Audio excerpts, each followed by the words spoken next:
fitness managers, I have gotten a lot of questions on my YouTube channel and in other panels that I've been on when I speak about teaching virtually and how we are providing virtual classes that are also happening in person. So we have hybrid classes happening, and we have, of course, pre-recorded or on-demand classes that we are recording and providing to our marketing team to edit and then provide to our members in our on-demand library.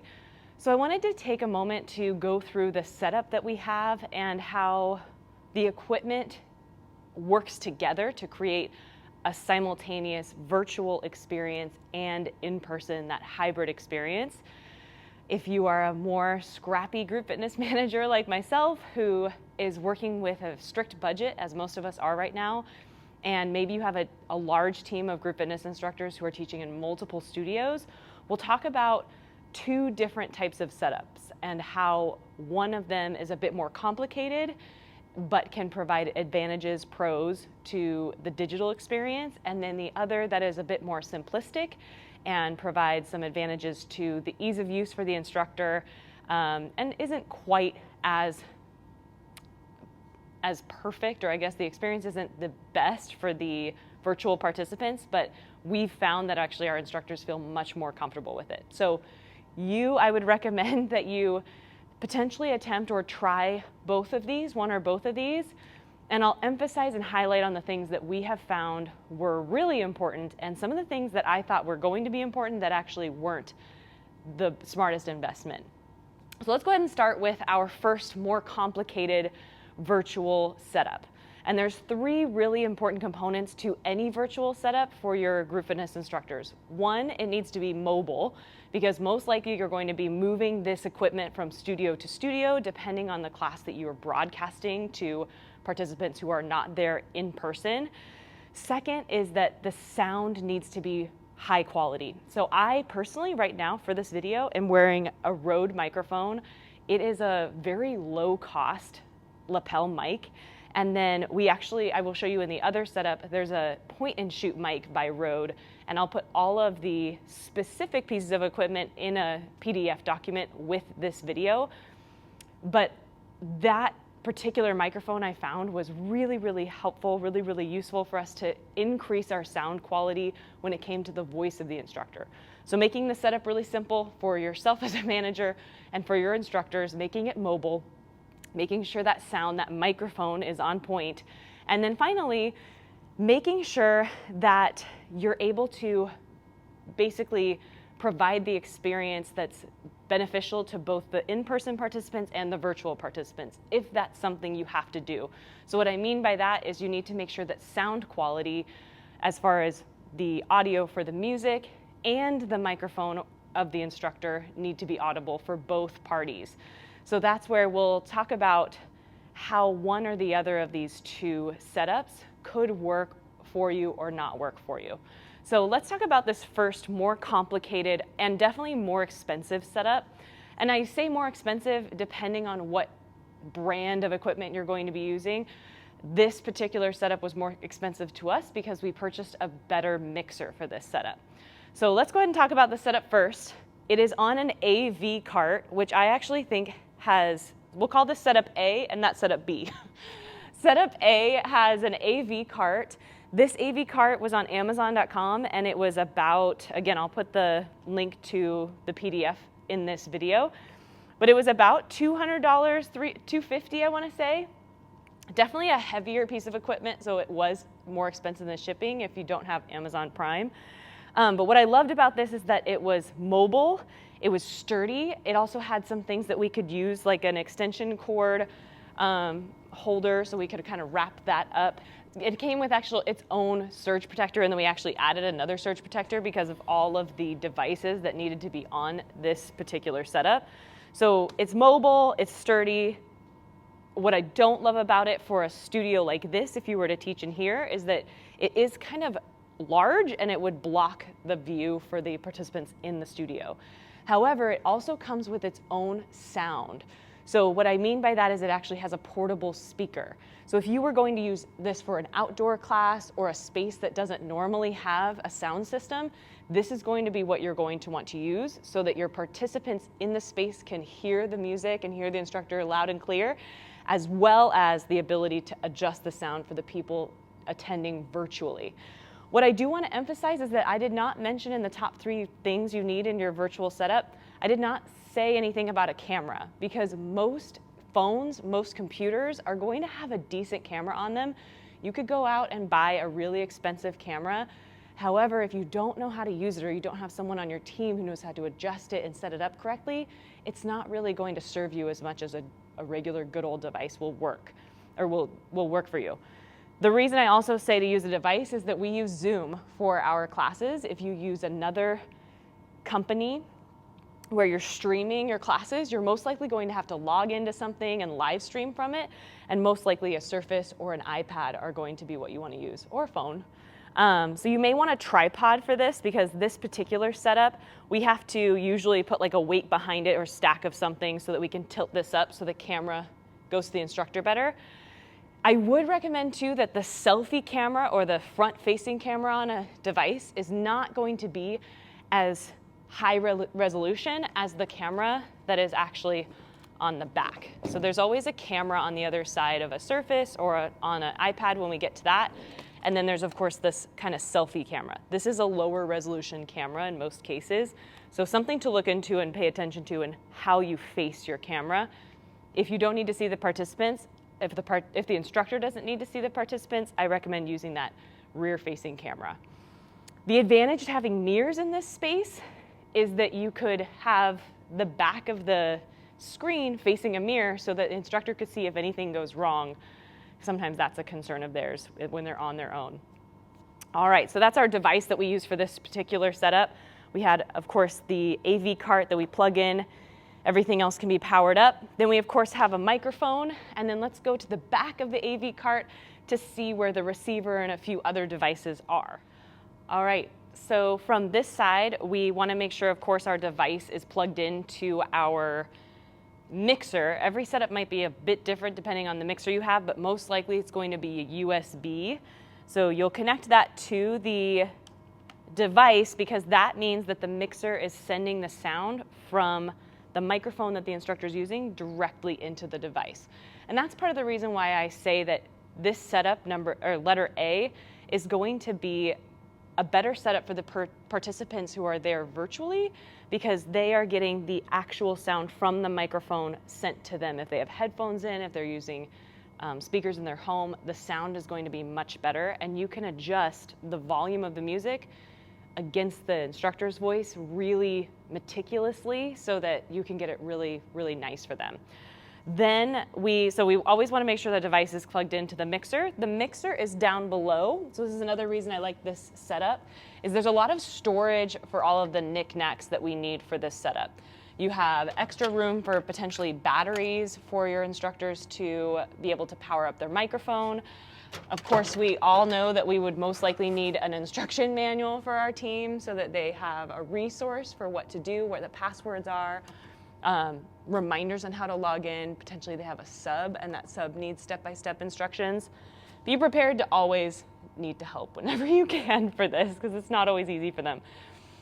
And then we have our microphone receiver. So the microphone receiver is connected to your mixer. Your mixer is connected to the actual device or computer. This particular mixer we purchased from AV Now, and they helped me one-on-one over the phone for over an hour as I got this set up and understood, because the most important thing is that you understand all of the components. If you don't understand all the components and you're just saying turn this dial, turn that dial, your team isn't going to necessarily understand it as much as they could. So take the time to explain to them why things work the way they do, rather than just say this green dial, this red dial. That'd be another piece of advice I have for you. Help them understand how it works and emphasize that importance. So here we are. After the mixer, again, we went pretty expensive on our mixer. I've seen cheaper mixers out there. Read reviews, watch YouTube videos.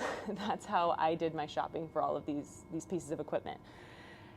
From the mixer, we also have it connected to our external speaker, or our speaker that is a mobile speaker that we use with this setup. It comes with this setup, so if we were in a space, as I said earlier, that didn't have its own sound system, if we were outside, streaming outside is possible, but internet is something you need to consider. This is what our instructors use so that the participants have a good sound experience as well. This is just I think ion outdoor speaker. It's waterproof. It's been a lifesaver whenever sound systems die. So this has been very, very multi-purpose for this time, when we've needed it for virtual, when we've needed it for emergencies or even outdoor classes. So recommend that, very reasonably priced. And that is our setup.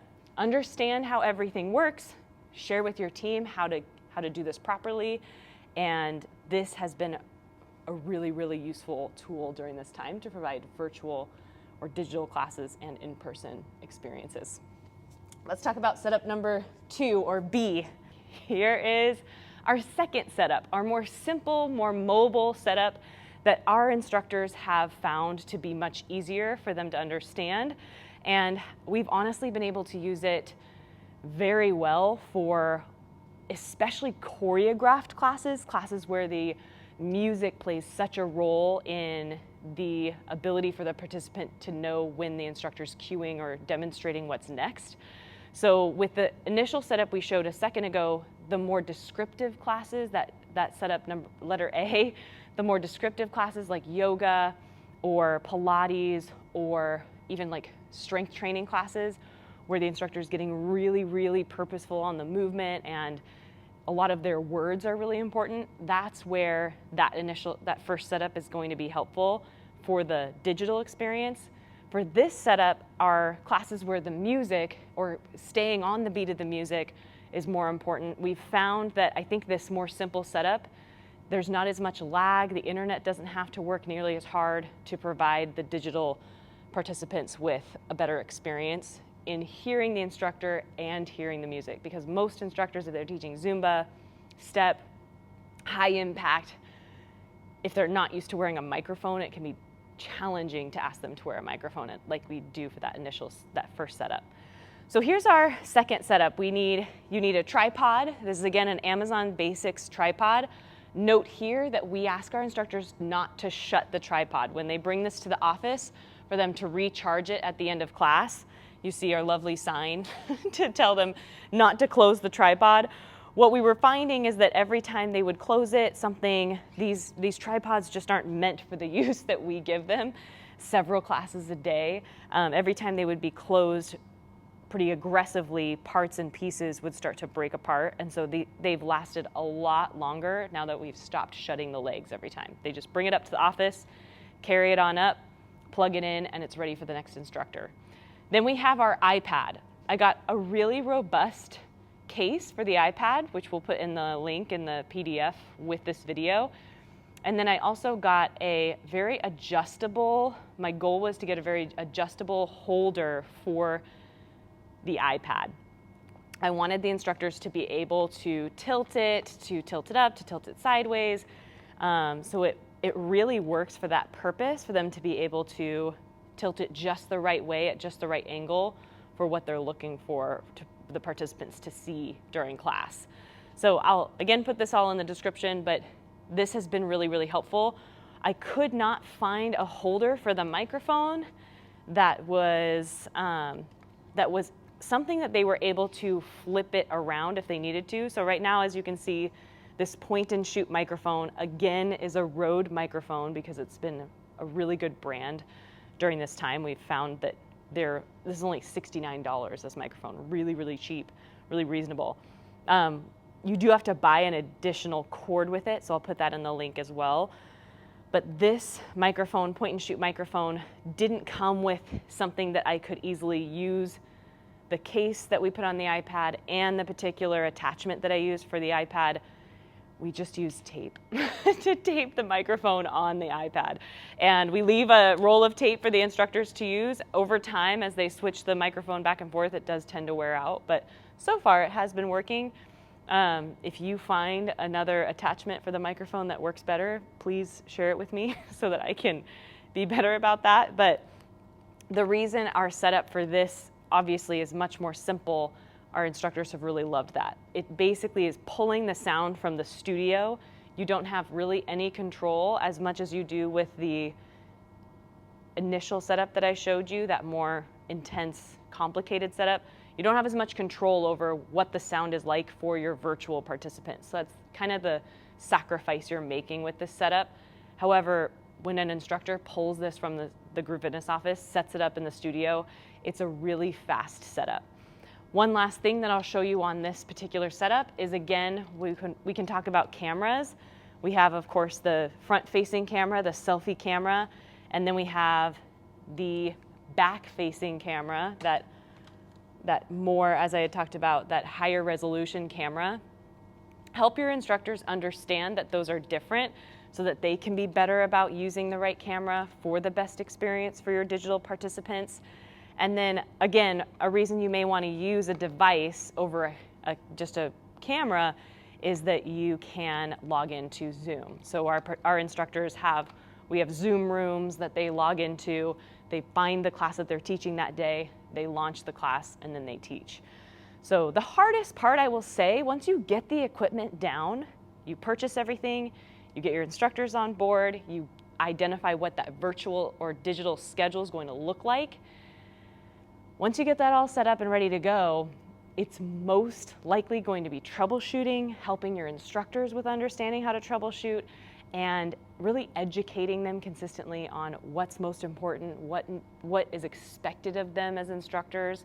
I'll definitely share in other videos beyond this one on ways to train your instructors, ways to prepare your instructors. I'm still learning, and I am happy to share the documents we've created to help them understand how to log in and understand how to do their best to create the best digital experience for participants online.